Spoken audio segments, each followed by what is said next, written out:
शहरनामा में मैं हूँ आपकी होस्ट रुकाशा गुल। नाज़रीन, वैसे तो शहरनामा का हर सफर ही खूबसूरत होता है, लेकिन आज का होने वाला है मजीद खूबसूरत। वजह यह है कि आपने बहुत सारे मैदानी और पहाड़ी इलाके तो देखे होंगे, लेकिन आज जिस शहर में हम जा रहे हैं वो खुश मंजर पहाड़ी और मैदानी इलाके का संजोग है। वहाँ रक्स करती दरियाए चनाब की लहरों पे पहाड़ों की ओर से चांद निकलकर जब अपना अक्स कायम करता है ना, तो निहायत खूबसूरत लगता है। इसके अलावा वहाँ की एक और भी वजह शोहरत है, और वो है असबाबे नशिस्तो आराम, यानी कि फर्नीचर साजी। तो आइए अपने सफर का आगाज करते हैं और चलते हैं चिन्योट।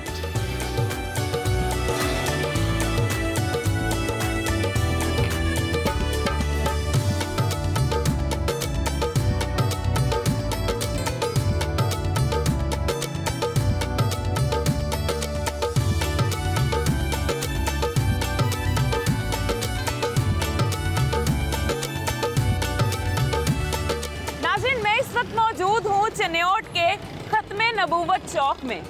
अब अगर चिन्योट की तारीख के हवाले से बात करें तो दो रिवायात हैं। पहली तो ये कि ये लफ्ज़ जो चिन्योट है दो अल्फाज का मजमुआ है।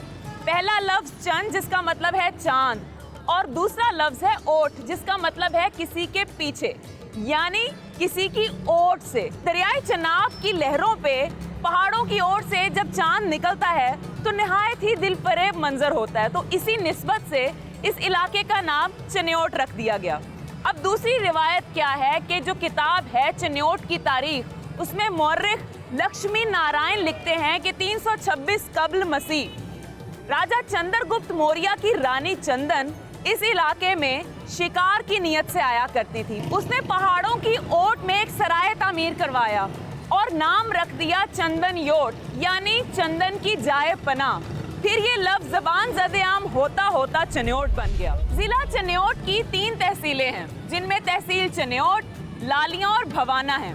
जिला चिन्योट की कुल आबादी 13,69,740 है।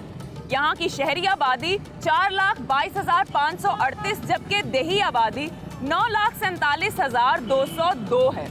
जिला में मर्दों की कुल तादाद 7,06,100, खवातीन की तादाद 6,69,057 और 82 ख्वाजा सरा है। जिला चिन्योट का कुल रकबा 2,643 मुरब्बा किलोमीटर है।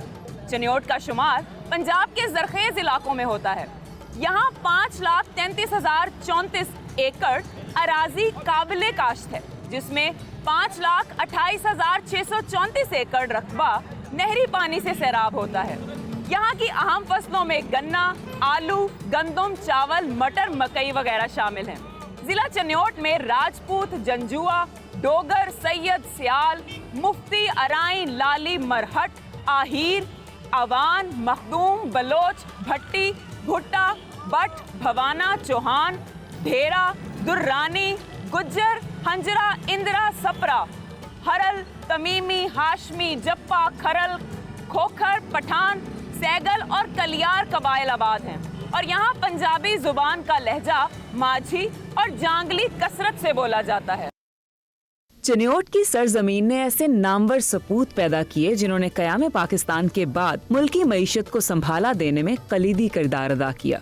तकसीम के बाद चिन्योट की शेख बरादरी, मुन्नू खानदान, पराचा खानदान, सैगल खानदान और मियां मंशा ग्रुप ने पाकिस्तानी मईशत को मजबूती से थामे रखा। चिन्योट से ताल्लुक रखने वाली बहुत सी अहम शख्सियात हैं, जिन्होंने कई शोबों में मुल्क का नाम रोशन किया, जिसमें सियासतदान इलियास चिन्योटी, मंजूर अहमद चिन्योटी, तैमूर लाली, सैयद हसन मुर्तजा, सैयद इनायत अली शाह, मौजूदा MNA कैसर अहमद शेख, गुलाम मोहम्मद लाली, MPA सलीम बीबी, सकलैन अनवर सिपरा, मुगल वजीर सादुल्ला खान, मुगलिया दौर के मौलिज और लाहौर के गवर्नर वजीर खान, साबिक director general Pakistan rangers Punjab Mohammad Nawaz, मुमताज बिजनेसमैन, MCB बैंक लिमिटेड और निशाद ग्रुप के मालिक मियां मंशा, ओलंपिया ग्रुप के मालिक दोस्त मोहम्मद मुन्नू, टाटा ग्रुप के मालिक अनवर अहमद टाटा, स्टेज अदाकार नासिर चिन्योटी, सिंगर अल्लाह दित्ता लूनेवाला, नदीम अब्बास लूनेवाला और 11 बरस की उम्र में 5 मज़ामीन में O लेवल पास करके वर्ल्ड रिकॉर्ड कायम करने वाली सितारा बरूज अकबर का ताल्लुक भी चिन्योट से ही है।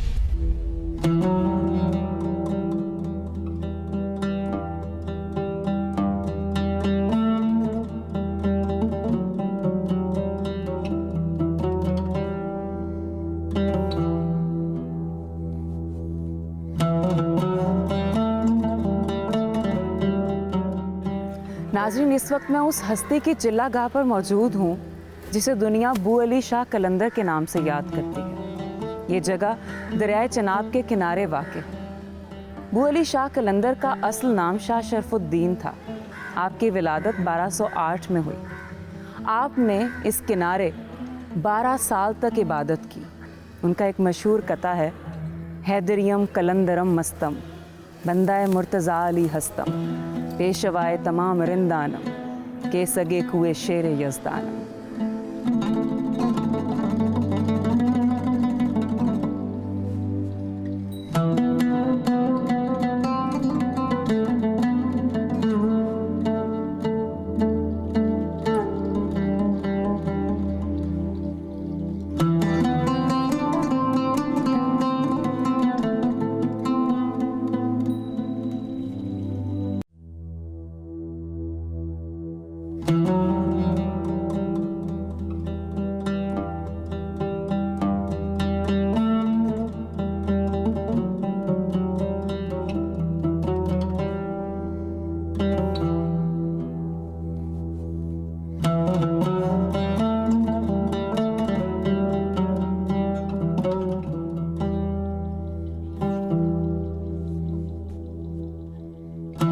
चिन्योट की शाही मस्जिद फन्ने तामीर का अछूता शाहकार है। इसके मेहराब और मिंबर की कारीगरी जहां एक तरफ कारीगरों की महारत का सबूत देती है, वहीं दूसरी तरफ इसके जाहो जलाल और शानो अज़मत को बयान करती है। इस मस्जिद को लोग दूर दूर से देखने आते हैं। चिन्योट की शाही मस्जिद लाहौर की बादशाही मस्जिद की तर्ज पर तामीर की गई। इसे बादशाह शाहजहां के वज़ीर आज़म सादुल्ला नवाब ने 1646 में तामीर करवाया था और इसकी तामीर में संगे मरमर, चिन्योट का संगे अबरी और छोटी लाल ईंट का इस्तेमाल किया गया।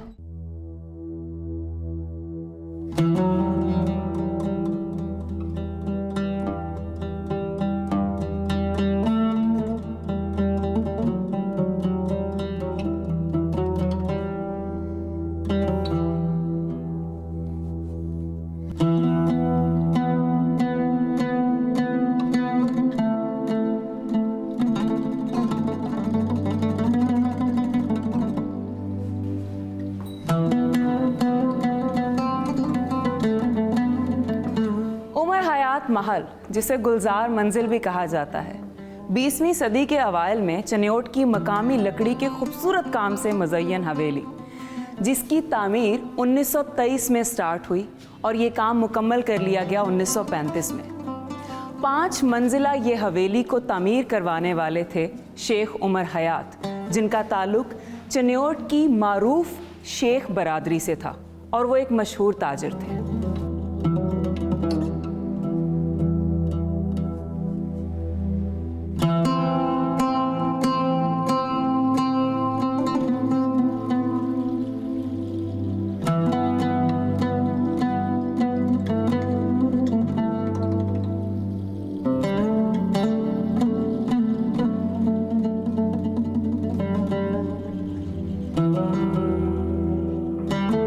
इस महल को देख के लगता है कि इसे बहुत ही प्यार और खुलूस से तामीर किया गया होगा और उस फैमिली के ख्वाब होंगे कि यहाँ पर आके बसेंगे, खुशियों से रहेंगे।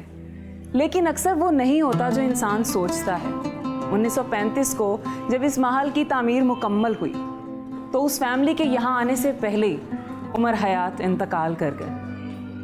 उनके जाने के बाद उनकी बेवा ने इसको फिर से आबाद करने का सोचा और 1937 में अपने बेटे गुलजार की शादी की। लेकिन एक बार फिर से किस्मत ने उनका साथ ना दिया और शादी के अगले ही रोज़ उनका बेटा गुलजार वफात पा गया। एक बहुत ही दिलखराश वाक़या था एक माँ के लिए। खैर, उन्होंने उसको इसी हवेली के बरामदे में दफन कर दिया। इस वाक़े की ताब ना लाते हुए माँ अपना ज़हनी तवाज़ुन खो बैठी और एक ही साल के बाद उनकी भी वफ़ात हो गई। उनकी वसीयत के मुताबिक उन्हें उनके बेटे के साथ ही दफन कर दिया गया।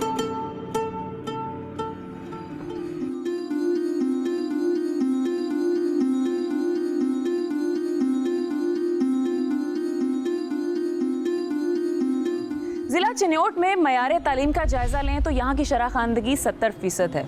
यहाँ पर स्कूल्स की कुल तादाद 697 है, जिसमें से 294 मेल्स के लिए जबकि 403 स्कूल्स फीमेल्स के लिए हैं। कॉलेजेस की कुल तादाद 11 है।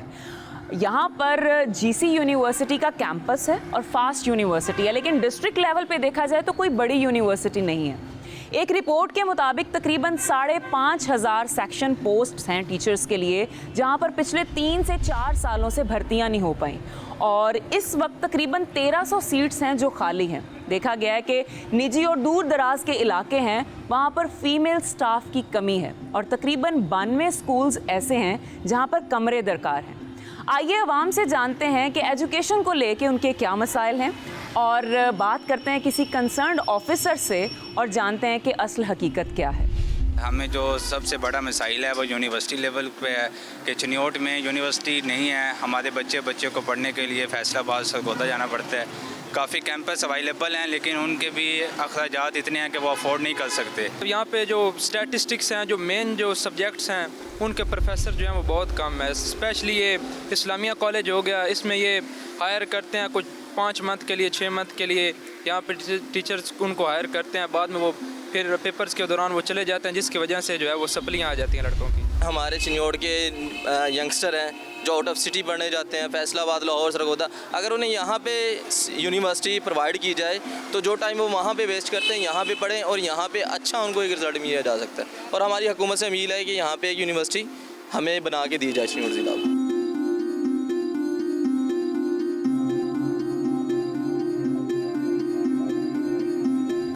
नाज़रीन, हमारे शो का मकसद है कि अवाम की आवाज़ को सुना जाए और उन्हें आला हक्काम तक पहुंचाया जाए ताकि उनके मसाइल का हल तलाश किया जा सके। इस वक्त मेरे साथ मौजूद हैं CEO DEA ज़फ़र अब्बास रेहान साहब, जिनसे हम जानेंगे यहाँ की एजुकेशन से रिलेटेड जो मसाइल हैं उनका सोल्यूशन। अस्सलाम वालेकुम। वालेकुम अस्सलाम। कैसे हैं आप? अल्हम्दुलिल्लाह, अल्लाह का शुक्र।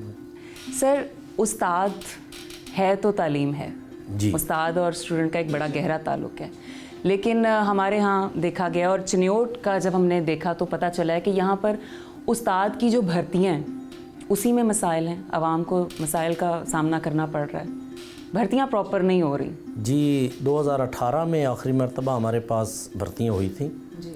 उसके बाद अब तक गवर्नमेंट की तरफ से हमें अलाउ नहीं हुआ और भर्तियाँ भी बंद हैं। तो सर 2018 से अब तक 3 से 4 साल गुजर चुके हैं और स्टूडेंट्स तो बढ़ता जा रहा है और काफ़ी पोस्टें हमारे पास खाली हैं और उसके लिए हमने रिक्वेजिशन जो है वो स्कूल एजुकेशन डिपार्टमेंट को दी हुई है।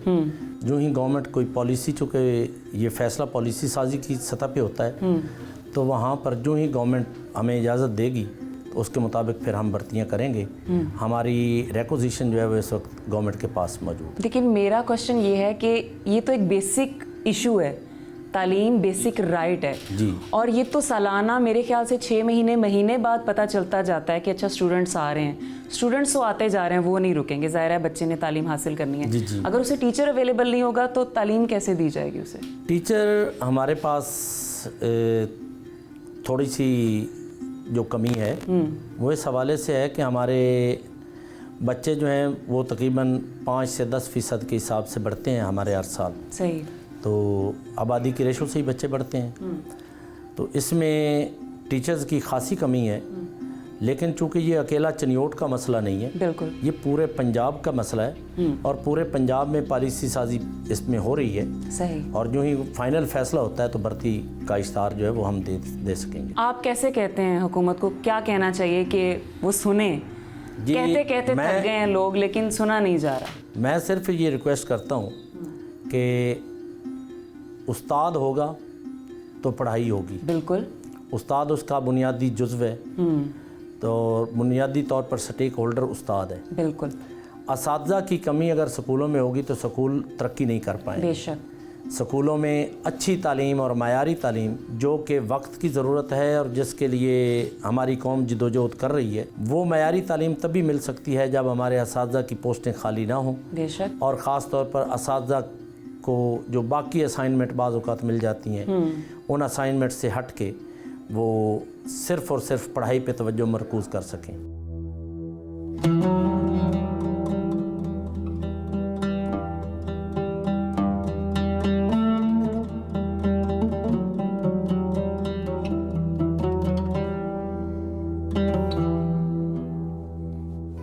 की ओट पे कब्रिस्तान से मुल्हिका इलाके में मौजूद मीनारों की रोशनी इस इलाके को जगमग करती है। ये रोशनी दरअसल मोहल्ला मस्कीनपुरा में मौजूद हज़रत अहमद माही अलमारूफ साईं सुख के 10.5 कनाल पर फैले मज़ार पर लगे बरकी कुमकुमों की वजह से। इन कुमकुमों की रोशनी जब इस इमारत में नस्ब शीशों पर पड़ती है तो इसकी खूबसूरती को 4 चांद लगा देती है।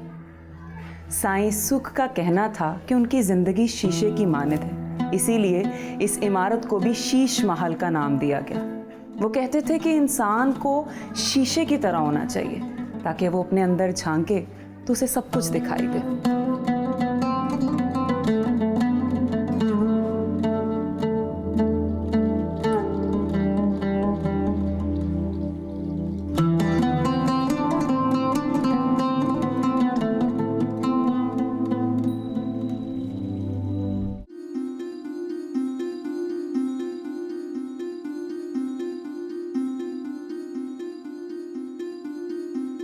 ज़िला चिन्योट में अगर सेहत के हवाले से बात की जाए तो यहाँ पर 1 डिस्ट्रिक्ट हेडक्वार्टर, 2 तहसील हेडक्वार्टर, 3 दही सेहत के मराकज़, 36 बुनियादी सेहत के मराकज़, 2 MCH, 7 दही डिस्पेंसरीज़, 1 TB हस्पताल और 2 हुकूमती डिस्पेंसरी समेत 54 ऐसे इदारे हैं जो सेहत की सहूलियात फराहम कर रहे हैं। और अगर डिस्ट्रिक्ट हेडक्वार्टर चिन्योट की ही बात की जाए तो एक रिपोर्ट के मुताबिक यहाँ पर ओवरऑल जो स्टाफ की सीट्स हैं वो 338 हैं, जिनमें से 213 फाल हैं और 125 खाली हैं। और अगर इंडिविजुअली देखा जाए तो डॉक्टर्स की सीट्स जो हैं वो 205 हैं, जिनमें से 123 फाल हैं, 82 खाली हैं। नर्सिस की सीट्स देखी जाएं तो 78 सीट्स हैं कुल, जिनमें से 55 फाल हैं और 23 खाली हैं। अलाइड हेल्थ प्रोफेशनल्स की बात की जाए तो 29 सीट्स में से 12 फाल हैं, 17 खाली हैं। और अगर डेंटल सर्जन की बात की जाए तो कुल 6 सीट्स हैं, जिनमें से 4 फाल हैं जबकि 2 खाली हैं। डिस्ट्रिक्ट सिविल अस्पताल ही कोई चिन्योट सब तो बड़ा अस्पताल जिथे 1 नंबर दवाई कभी भी नहीं मिली, आर्टिनेट ही मिलती है और कोई डॉक्टर सही चैकअप भी नहीं करता ना पूरी गल सुनता। तो डिस्पेंसरी जी है वो अपनी मर्जी नाल दवाई देंगे, उन्हें दिल करे तो देन वगैरह आदन चलो दवाई खत्म हुई दवाई नहीं पई। बैजान असी हस्पताल आया तो सानू ना कोई परेशानी नहीं, साडा ऑपरेशन भी ठीक हो गया तो मेडिसिन ही सानू हस्पताल दे रहे हैं, तो कोई परेशानी नहीं, तो बड़ा बेहतरीन माहौल है। डिस्ट्रिक्ट हेडक्वार्टर चिन्योट, यहाँ पे बिल्कुल दवाई नाम की तो चीज़ ही नहीं है और यहाँ पे नेरों के मुतल्लिक भी कोई डॉक्टर मौजूद नहीं है, और अगर डॉक्टर हैं भी तो वो बिल्कुल मरीज़ों के साथ रवैया ऐसा है कि मरीज़ बेचारे बहुत तंग हैं और बहुत परेशान हैं। और उसके अलावा मरीज़ों की लंबी लाइनें लगी होती हैं, कोई यहाँ पे सिक्योरिटी गार्ड ख़ासकर सिक्योरिटी वाले बिल्कुल तावन नहीं करते।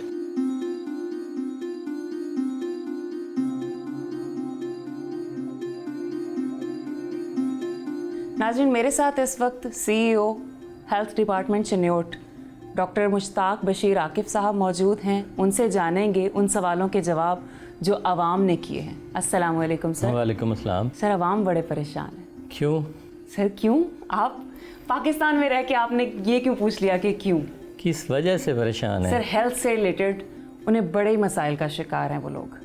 आपको एलेबोरेट करना चाहेंगे कौन सा सबसे मसाइल पहले है? तो वो कहते हैं कि दवाइयाँ नहीं हमें दस्तयाब। मेरे ख्याल में ये बात ठीक नहीं है, दवाइयाँ फ्री ऑफ कॉस्ट अवेलेबल हैं हमारे। वो कह रहे हैं जो बेसिक दवाइयाँ हैं, लाइक जो बहुत इमरजेंसी के लिए हमें चाहिए, वो भी अवेलेबल नहीं है। नहीं, अवेलेबल हैं हमारे सारे हॉस्पिटल में, जो हमारे पब्लिक सेक्टर हॉस्पिटल हैं, वो DHQ हॉस्पिटल है या तहसील अस्पताल है या बेसिक यूनिट, वहाँ पे एक एसेंशियल मेडिसिन लिस्ट है, वो फ्री ऑफ कॉस्ट अवेलेबल है। तो फिर अवाम ये रोना क्यों रो रहे हैं? इस पे मैं अब क्या कमेंट्स कर सकता हूँ? जहाँ तक दवाइयों का तल्लुक है, इसके पास मेरा यही रिप्लाई है कि हमारे हॉस्पिटल में जो अद्वियात हैं वो इस वक्त बिल्कुल मौजूद हैं और वाफर मकदार में मौजूद हैं। अच्छा। और साथ साथ सप्लाई जारी भी है। सही। फिर दूसरा उनका ये सवाल है कि जी स्टाफ नहीं है अवेलेबल, पूरा स्टाफ नहीं है। जैसे हमने भी देखा है कि अगर 338 तकरीबन 350 के करीब अगर सीट्स हैं तो उसमें से 200 के करीब या 225 के करीब स्टाफ अवेलेबल है, जहाँ तक आपका ये क्वेश्चन है, इस पे मैं थोड़ा एग्री करूँगा कि चिन्योट एक नया डिस्ट्रिक्ट है, 2009 में ज़िला बना था। ये चूँकि सैंडविच डिस्ट्रिक्ट है सरगोदा और फैसलाबाद के दरमियान में, तो सरगोदा में भी मेडिकल कॉलेज है, फैसलाबाद में भी मेडिकल कॉलेज है, सरगोदा में भी टीचिंग हॉस्पिटल है, फैसलाबाद भी टीचिंग हॉस्पिटल है। दरमियान में एक टेरिटरी है जहाँ पे हमारा डिस्ट्रिक्ट हेडक्वार्टर हॉस्पिटल्स है। गो जो हमारे पास वो कंसल्टेंट्स होने चाहिए थे, वो सीटें खाली हैं। हर महीने की जो जुमेरात होती है उस पर ये अनाउंसड हैं, कोई भी आगे अप्लाई कर सकता है, लेकिन इसमें डॉक्टर ज़्यादा जो हमारे स्पेशलिस्ट हैं वो टीचिंग हॉस्पिटल प्रेफर करते हैं। एक तो ये वजह है चिन्योट में जो खाली सीटें हैं। दूसरी ये वजह है कि जो हमारे क्लास 4 हैं, जब से हमारा ज़िला बना है उसकी भर्ती पे अमल दरामद नहीं हो सका। 1-2 दफ़ा ऐसे हुआ है, लेकिन अनलकली इश्तिहार जो है उसके पे अमल दरामद नहीं हो सका। तो डॉक्टर साहब की बातों से तो मुझे यही अंदाज़ा हुआ है कि हमारे पास जो बेसिक स्टाफ की कमी है और वो जो जाती है जिम्मेदारी वो हुकूमत की है कि वो स्टाफ को हायर करे और स्टाफ को जो यहाँ पर मसाइल दरपेश हैं उनको वो कंपनसेट करे, ताकि स्टाफ को यहाँ आने में कोई प्रॉब्लम ना हो और हमारे मरीज़ों को भी ईजीली अवेलेबिलिटी हो स्टाफ की।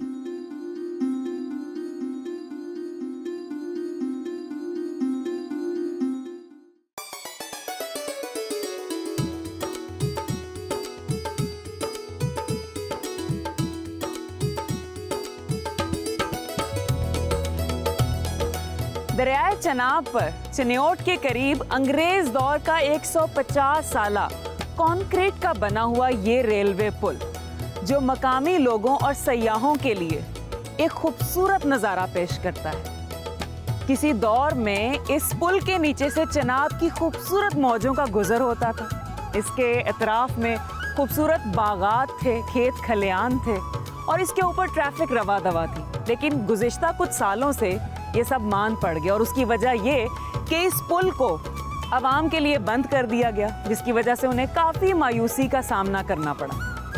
तो अगर इस पुल को दोबारा से खोल दिया जाए और इसके एतराफ़ में पार्क्स बना दिए जाएं, रेस्टोरेंट्स बना दिए जाएं, तो एक तो ये सयाहों को खींच के लाएगा, इसकी अहमियत को उजागर करेगा, इसके साथ साथ मुल्क के लिए रेवेन्यू भी जनरेट करेगा।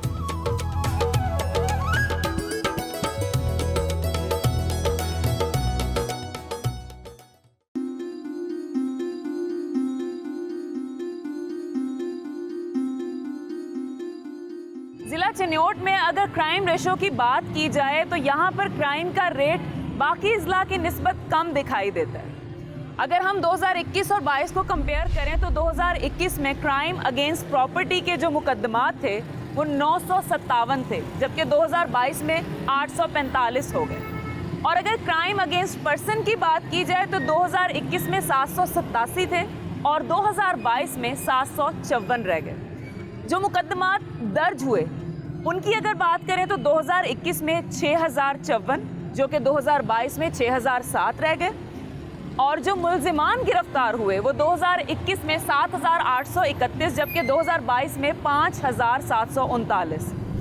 इस सारे अदादो शुमार को देख के लगता है कि पुलिस की कारकर्दगी काफ़ी बेहतर है। यहाँ पर जंगड़ गलोत्रा जैसे इलाके को जो नो गो एरिया कहलाता है, उन्होंने अपने ऑपरेशंस के ज़रिए बिल्कुल वहाँ पर क्राइम पर कंट्रोल पा लिया है। और ज़िला में 4 लालियाँ, 4 चिन्योट और 2 भवाना के पुलिस स्टेशन समेत कुल 10 स्टेशंस हैं। इसके अलावा पूरे ज़िला में 15 सिविल कोर्ट्स हैं जो आवाम की बेहतरी के लिए काम कर रहे हैं, उनके लिए खिदमात सरअंजाम दे रहे हैं। आइए जानते हैं कि इसके अलावा मज़ीद क्या उनके सवालात हैं, किन मसाइल का आवाम शिकार है। हमारे सामने जो चिन्योट का सबसे बड़ा मसला जो है वो मंशियात का है। मंशियात के ऊपर किसी किस्म की रोकथाम ना है। इसमें अगर किसी के ऊपर FIR भी दी जाती हैं तो वो फेक होती हैं और फेक रिकवरी डाली जाती है, जबकि जो प्रॉपर जो डीलर्स हैं यहाँ पे जो गली गली के अंदर लोग काम कर रहे हैं उनके ख़िलाफ़ किसी किस्म की कोई भी तादीबी या कानूनी कार्रवाई नहीं की जाती है। और सबसे बड़ा मसला जो पुलिस का है कि वो बराबरी का वो आज तक हल ही नहीं हो रहा, उसके ऊपर कोई चेक एंड बैलेंस नहीं है। पुलिस अपने तौर पर अदालतें लगाकर बैठी हुई है, जिसकी वजह से आम साइलिन को बहुत ज़्यादा मुश्किलात का सामना है। यहाँ पे कोई कानून नहीं है, यहाँ पे डकैतियाँ बहुत ज़्यादा होती है, चोरियाँ होती है। और यहाँ पे जब ना पुलिस हमारी खिदमत करती है सही तरह से, चोरियाँ डकैतियाँ बहुत ज़्यादा होती है। आपको क्या बताएं, पिछले हफ्ते हमारी वहाँ पे इतनी 4 लाख की चोरी हो गई है, हमारा एक बंदा कत्ल किया गया, लेकिन कोई कानून नहीं। यहाँ डकैती चोरी हो रही है, 2-1 माह की बात है कि मैं रेलवे स्टेशन पे था, तो उधर मेरी जेब से मोबाइल और पैसे किसी ने निकाल लिए। आज तक फिर रहा हूँ, किसी ने कोई पुलिस वाले थाने सिटी जाते हैं तो इधर भेज देते हैं DPO साहब के दफ्तर जाए। DPO साहब के दफ्तर में जाए तो वो कहते हैं कि जाएं आप थाने में, आपका काम हो जाएगा। 2 महीने इसी तरह गुजर गए हैं। आज तक मेरा मोबाइल जो है वो ट्रेस्ड नहीं हुआ, ना मेरे पैसे मुझे मिले और ना ही FIR दी है। हमारे साथ मौजूद हैं DPO इमरान अहमद मलिक। अस्सलाम वालेकुम सर। जी वालेकुम सलाम। जो हमारे यंगस्टर्स जिस लानत का शिकार है मनशियात, आप मनशियात फरोशी की रोकथाम के लिए क्या इकदाम कर रहे हैं? जी बिस्मिल्लाहिर्रहमानिर्रहीम, बहुत शुक्रिया हमारा पॉइंट ऑफ व्यू सुनने का, अपना इलाके में सर्वे करने का, लोगों के ख्यालात जानने का। उससे हमें भी फ़ायदा होता है, आवाम को भी पता चलता है कि उनके बारे में कोई बंदा सोच रहा है या उनके इश्यूज़ जानने के लिए कोई बंदा स्ट्रगल कर रहा है। मंशियात जो है ये एक एक्चुअली अब हमारे लिए एक बहुत बड़ा मसला, चैलेंज बन चुका हुआ है। सिर्फ चनियोट नहीं, हमारे पूरे पाकिस्तान में जो एक बढ़ती हुई चीज़ है वो मंशियात है। अब सबसे पहले ये अगर जो जहाँ से चीज़ स्टार्ट होती है वो आपका इलाका गैर कंसिडर किया जाता है। वहाँ से सप्लाई आपकी सेटल्ड एरिया में आई, सेटल्ड एरिया से उसकी फर्दर स्प्रेडिंग स्टार्ट हुई, वो थ्रू आउट आपके मुल्क में चली गई। अब इसको कंट्रोल करने के लिए एक जो फेडरल लेवल पे एक एजेंसी बनाई गई जिसका ऑब्जेक्टिव ही ये था कि वो इसको कंट्रोल करे, मंशियात को कंट्रोल करे।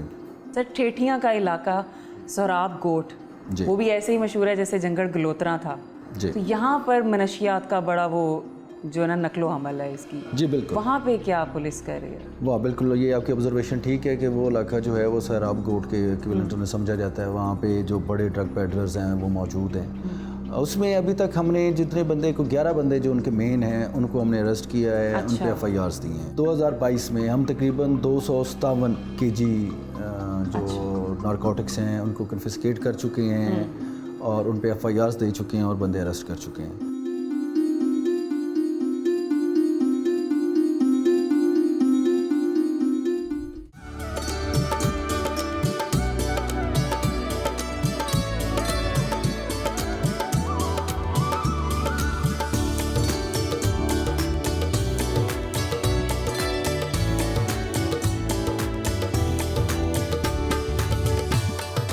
सनती एतबार से शहर चनियोट को खासी अहमियत हासिल है।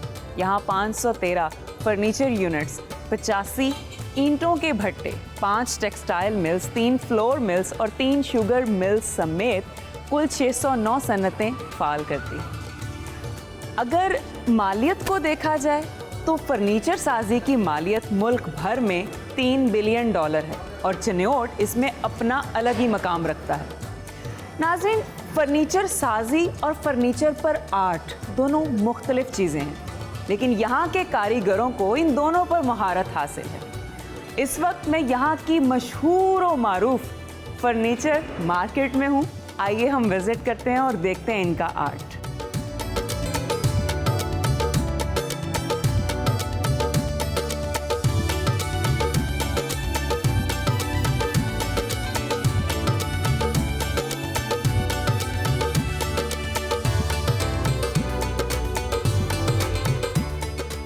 नाज़रीन, इस वक्त आप मेरे इर्द गिर्द बहुत ही खूबसूरत हैंडीक्राफ्ट्स देख रहे हैं। तो चनियोट ना सिर्फ फर्नीचर साजी के लिए मशहूर है, बल्कि लकड़ी की ढेर सारी मसनूआत, ढेर सारे ऐसे प्रोडक्ट्स बनाता है ये जो आपके घर को 4 चांद लगा सकता है। इस वक्त मेरे इर्द गिर्द आप बहुत ही क्रिएटिव चीज़ें देख रहे हैं, जिसमें आप हॉट पॉट्स देख सकते हैं, चेयर्स हैं बड़ी रंग बिरंगी क्रिएटिव। फिर ये जो वॉल है सारी, देखिए कितने खूबसूरत क्लॉक्स लगे हुए हैं। और मेरे ज़हन में देख के एक वो ख्याल आता है, जब हम किसी होटल में जाते हैं तो वहाँ पे डिफरेंट कंट्रीज़ के टाइम को शो करने के लिए क्लॉक्स लगाए जाते हैं। तो ये बिल्कुल वो व्यू दे रहे हैं। तो मैं यही कहूँगी कि आप लोग भी क्या करें कि यही खरीदें, वो प्लास्टिक के क्लॉक्स छोड़ें, ये क्रिएटिव हमारी जो सकाफत है उसको यूटिलाइज़ करें। उसके अलावा आप मिरर्स की इतनी वैरायटी आपको मिल जाएगी। फिर मेरे ये लेफ़्ट साइड पे देखें, आपको ज्वेलरी बॉक्स नज़र आ रहे हैं, आप अपनी ज्वेलरी रख सकते हैं। और लकड़ी के खूबसूरत क्रिएटिव हैंडीक्राफ्ट्स में पड़ी हो तो और ख़ूबसूरत लगेगी ज्वेलरी। और फिर ये डेकोरेशन पीसीज हैं, आप अपने घर को सजा सकते हैं, लैंप्स हैं, जार्स हैं और पता नहीं क्या कुछ है। मतलब मैं जिस भी जगह पे नज़र दौड़ा रही हूँ, चीज़ें ख़त्म होने का नाम ही नहीं ले रही। तो मैं यहाँ से मज़ीद कुछ चीज़ें और भी देखती हूँ और मुझे शॉपिंग भी करनी है। मिलते हैं नेक्स्ट पॉइंट पे।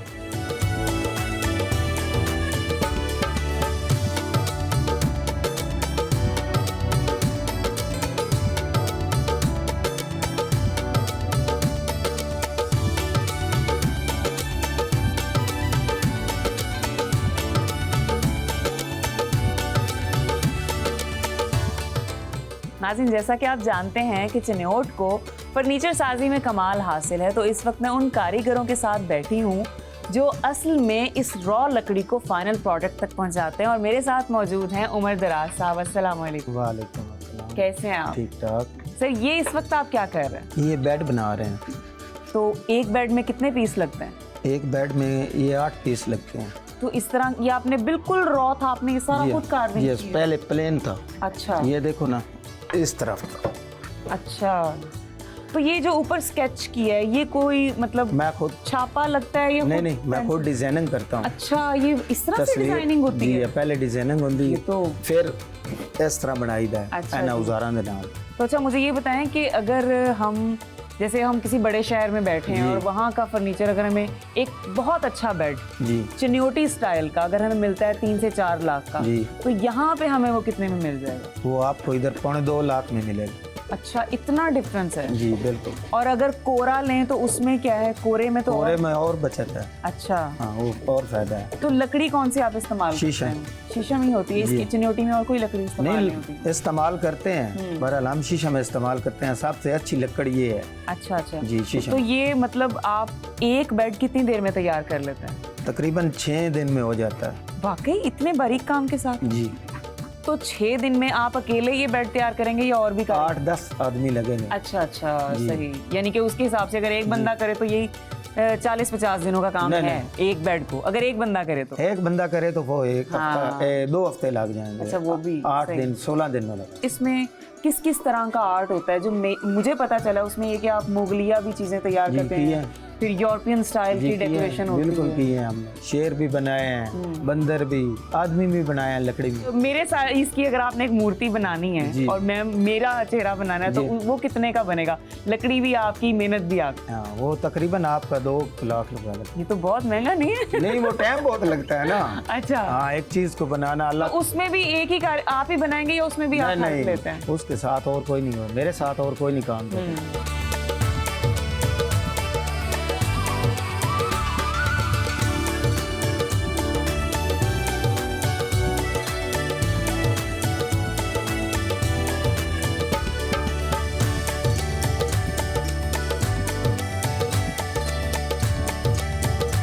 नाज़रीन, मेरे साथ इस वक्त फर्नीचर एसोसिएशन के सदर दानिश नईम फ़खरी साहब मौजूद हैं। अस्सलाम वालेकुम। वालेकुम सलाम। क्या हाल? अल्हम्दुलिल्लाह ठीक है, खैरियत। जी जी। सर, ये बताइए कि इस प्रोफेशन में आपको कितना अर्सा हो गया?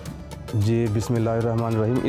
इस फील्ड में मुझे तकरीबन 22 साल हो गए हैं आज, अल्हम्दुलिल्लाह। और 22 साल से कोशिश कर रहे हैं कि वतन अजीज़ के तमाम लोगों की खिदमत कर सकें इस प्रोफेशन के तहत। खिदमत तो वाकई हो रही है, क्योंकि चिन्योट का फर्नीचर बेहतरीन होने के साथ साथ इकोनॉमिकल भी ज़रा होता है। बिल्कुल ऐसा ही है। तो मुझे ये बताएं कि यही फर्नीचर इतना मशहूर क्यों है? क्या वजह है इसकी? इसकी स्पेशलिटी 2-3 वजूहात की वजह से है। नंबर 1, एक तो ये प्योर वुडन फर्नीचर बनता है यहाँ पे, और जो ख़ास तौर पे शीशम की लकड़ी में बनता है, जो कि ना सिर्फ पाकिस्तान बल्कि पूरी दुनिया में नायाब है। अच्छा, हम लोग जब अगर हम लोग जाते हैं ना दुकानों में तो वो भी यही कहते हैं कि ये प्योर लकड़ी है, लेकिन बाद में ऐसा फ्रॉड सामने आता है ना, तो ये क्या गारंटी है कि वाकई प्योर है? नहीं, इसमें मेरा नहीं ख्याल कि ऐसी चीज़ है कि भाई कोई फ्रॉड के जो कहेगा लकड़ी है तो वो लकड़ी का ही होगा सामान। जैसे कि ये मेरा हाथ इस चीज़ पर रखा हुआ है, ये लकड़ी की ही है, इसे डीको पेंट किया हुआ है जी। जो ये फन पारे तख्लीक किए गए हैं सारे, आप देख सकते हैं कि सारा हैंडमेड है। और ये अब एक तो सोफे की शक्ल में बना हुआ है। अगर आप चाहें ना कि लकड़ी को आप किसी भी शेप में ढाल सकते हैं, चिन्योट के कारीगरों का ये खासा है, ये आर्ट है। इससे आर्ट लवर लोग हैं चिन्योट शहर के। अगर आप चाहें ना कि जैसे कि आपका एक कैमरा मैन है या आप हैं, एज जिस जैसे मैं और आप चल रहे हैं, तो हम दोनों को एज इसी पोजीशन में लकड़ी में ढाल सकते हैं। अच्छा। इस लेवल पे हमारे यहाँ अल्हम्दुलिल्लाह ये काम होता है। ये चिन्योट को अल्लाह ताला ने खुसूसी और खुदादाद सलाहियतें दी हैं कि जिनसे ये फ़न पारे तख्लीक किए हैं, जिनको आप लोग देख रहे हैं। मैं भी महसूस होता हूँ, पूरे पाकिस्तान से आए हुए लोग इसको देखते भी हैं, खुश भी होते हैं और उसको इस्तेमाल भी करते हैं।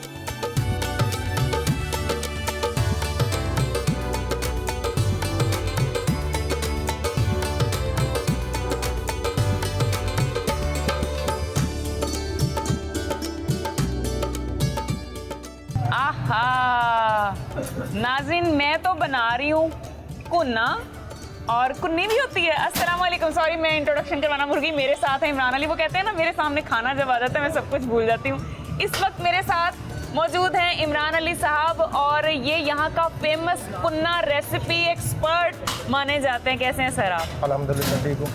आप इतने उदास, मैं पैसे दे के जाऊँगी। वो टेंशन ही नहीं है। फिर आप इतने सैड क्यों है कि खाना जाए सारा? आप सारा खा लो। अच्छा हाँ। तो फिर खुल के बताएं ना। अच्छा मुझे वैसे आप देख के मैंने एक लफ्ज़ सुना हुआ है, कुन्ना कहते हैं जो मीसना टाइप होता है, तो मुझे वो गुन्ना है, कुन्ना नहीं है।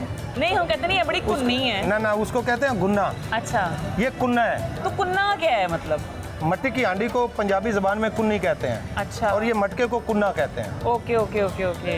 तो बस जो मट्टी की हांडी होती है उसको कुन्नी कहते हैं पंजाबी जबान में। सिर्फ ये बर्तन की वजह से इस डिश का नाम बर्तन की वजह से भी और इसके इंग्रेडिएंट्स जो हैं वो नहायत ही सादा है। जैसे कि ओनली लहसुन और प्याज हैं। लहसुन और प्याज में कुन्ना तैयार। और यहाँ पे और ये इसमें घी, हमारे तो हाँ घी की जगह पे इसमें रोगन का इस्तेमाल होता है। अच्छा अच्छा। लेकिन हमारा जो वो कुन्ना कैरेक्टर होता है वो तो सदियों की रियाजत के बाद, सियासतों के बाद कुन्ना बनता है। और आप कह रहे हैं यहाँ पे सिर्फ दो कवियात सिर्फ सादा से इंग्रेडिएंट्स हैं, हर घर में मौजूद है। तो इसकी कोई देसी सी सिंपल सी रेसिपी शेयर करें ताकि बाकी मैंने लिटरली सुना था कि कुन्ना की पता नहीं कितनी मुश्किल रेसिपी है और आपको कोई मुश्किल नहीं है। हाँ। इंतहाई सादा है। थोड़ा सा बता दें हमारे व्यूअर्स। प्याज, लहसुन का पानी और थोड़ा सा घी, लाल मिर्च, हल्दी, नमक और सूखा धनिया और चिकन डाल दो अंदर। चिकन नहीं, चिकन में ये बनता ही नहीं है। ये अच्छा। बीफ और मटन में बनता है बस। ओह यानी चिकन में बन ही नहीं सकता। चिकन में बन ही नहीं सकता। उसकी रीज़न ये 2.5 से 3 घंटे इसमें टोटल तकरीबन हड्डी की यखनी और फैट का इस्तेमाल हो। और ब्रॉयलर तो फिर मर जाएगा वहाँ पे। वो तो वहाँ तो अगर देसी चिकन इस्तेमाल कर ले वो भी नहीं बनेगा। अच्छा चिकन का बनेगा इन्हें ना, इसका टेस्ट आएगा चिकन। सही। तो मुझे थोड़ा सा टेस्ट तो करवाएं। और मैंने सुना है यहाँ से इनके जो स्पेशल एक्सपर्ट्स हैं वो बाहर भी बुलाए जाते हैं। ये सिर्फ चिनियोट के कारीगर जो है ये वही बना सकता है कुन्ना। उसके अलावा चिनियोट के अलावा और तकरीबन कोई भी कारीगर बड़ी मुश्किल से बनाएगा। जो चिनियोट का टेस्ट है वो डेवलप नहीं कर सकते। अच्छा देखने में तो ये बड़ा ही मज़ेदार लग रहा है। वैसे इसको किसके साथ खाया जाता है? चावलों पे डाल के? चावल पे भी डाल के खा सकते हैं, रोटी के साथ भी और नान के साथ भी। अभी तो ये बहुत गर्मा गर्म है, मैं किस तरह इसको टेस्ट करूं? मैं इसको तसल्ली से टेस्ट करूँगा। मिल्क टूट गई है। इसकी क्वालिटी क्या है कि इसका जो गोश्त है बहुत अच्छी तरीके से गला होना चाहिए? जी हाँ, ज़्यादा इसका गोश्त मुकम्मल तौर पे टेंडर होना चाहिए। अभी तो गर्म है। अगर टेंडर नहीं होगा तो इसमें हड्डी की यखनी भी शामिल नहीं होगी। और ये ऐसे ही लग रहा है जैसे यखनी तैयार की हुई है, बड़ी मज़ेदार सी। बहुत ही मज़ेदार है। मैं तसल्ली से खाऊंगी। बिस्मिल्लाह। पहले मैं अपने व्यूअर्स को फ्री कर दूं। नाज़रीन मुझे अब थोड़ा सा टाइम चाहिए क्योंकि रात का टाइम हो चुका है, सर्दियों की आमद है और ऐसे खाने अगर खाने को मिल जाएं तो आप खुशकिस्मत होते हैं। मैं इन साहब से रिक्वेस्ट करके थोड़ा सा खाना शाना खाऊंगी। आपको रेसिपी पता चल गई है, जल्दी से तैयार करें और हमें बताइए कमेंट्स में कि आपको इसकी रेसिपी कैसी लगी और इमरान अली साहब ने जो बताया है क्या वो सही है या गलत। मैं मिलती हूँ आपसे नेक्स्ट पॉइंट पे, तब तक मैं थोड़ा सा खाना शाना खा लूँ।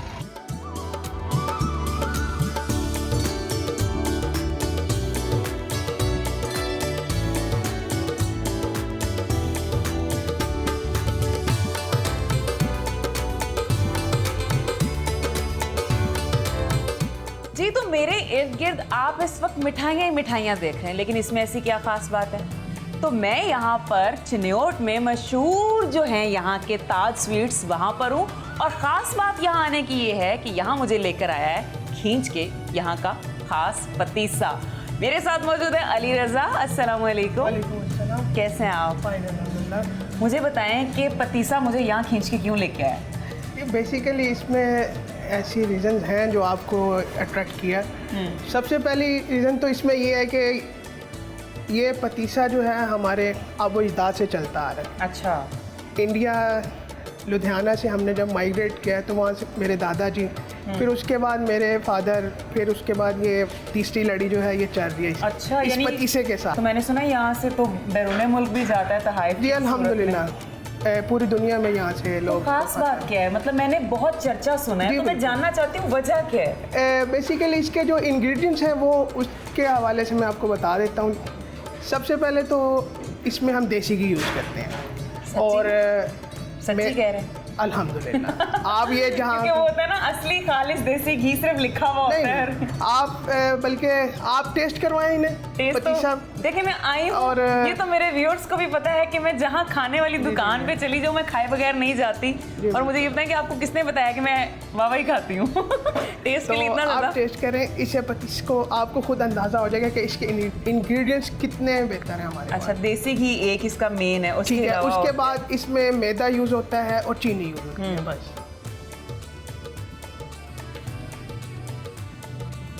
बहुत मज़ेदार है और बड़ा सॉफ्ट सा है जैसे हमें होता है ना। अच्छा, वैसे जो मैंने मोस्टली पतीसा खाया हुआ है ना वो बहुत सूखा सूखा होता है, ये गीले की क्या वजह है? ये ज़्यादा अच्छी क्वालिटी है या वो जो सूखा हम खाते हैं? जो बेसिक चनियोट की जो पहचान है वो ये पतीसा है। अच्छा, यानी कि फिर स्पेशल पतीसा चनियोट में ये है। तो क्या मतलब नाम क्या सोचा इसका, क्यों रखा पतीसा, कोई इसकी लॉजिक? आबोज दाल से इसी तरह ही चलता आ रहा है। चलता आ रहा है ऐसे। तो ये जो बाकी दुकानों में ये डिश जो है ये हमारी फैमिली की एक स्पेसिफिक डिश है। अच्छा, घर में मीठा बना होगा और वहाँ से वायरल हुआ फिर और वो फिर चलता बिल्कुल ऐसे इंडिया से चलता आ रहा है। 47 से हमने फिर यहाँ पे ब्रांच ओपन की चनियोट के अंदर आके। सही। लुधियाना से जब हमने माइग्रेट किया। अच्छा, चलें ये तो बहुत अच्छा हो गया, हमारे व्यूअर्स को भी पता चल गया कि जी चनियोट में आपने जब आना है तो मीठा खाए बगैर नहीं जाना, और मीठा अगर खाना है तो सिर्फ और सिर्फ क्या खाना है? ताज का स्पेशल पतीसा। साथ साथ अपनी पब्लिसिटी भी कर दी नहीं जी, आपने यहाँ पर आके स्पेशली ये खाना है। और मैं देख रही हूँ हम यहाँ पर बातचीत करने आए हैं और टेस्ट करने आई हूँ और इतने ग्राहक हैं कि जा ही नहीं रहे। तो माशाल्लाह आपकी दुकान चलती रहे ऐसी। थैंक यू सो मच, शुक्रिया और बहुत मज़ेदार है ये।